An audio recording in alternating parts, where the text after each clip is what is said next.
Hello and welcome back to my YouTube channel.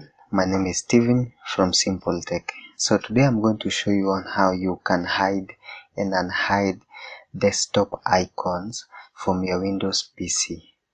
So to get started, just go to your desktop on your Windows machine, right click anywhere on the desktop, then go to the view, then click on the show desktop icons to unselect it, and now this one will auto hide all your desktop icons.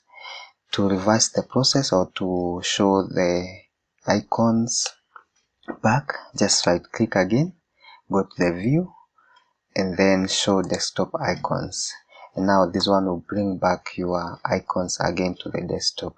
So you can do this when you are filming.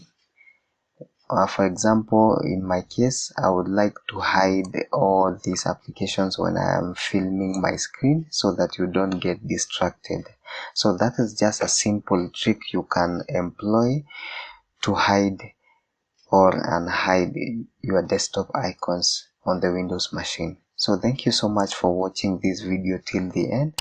Like and subscribe to my YouTube channel, and until next time, goodbye.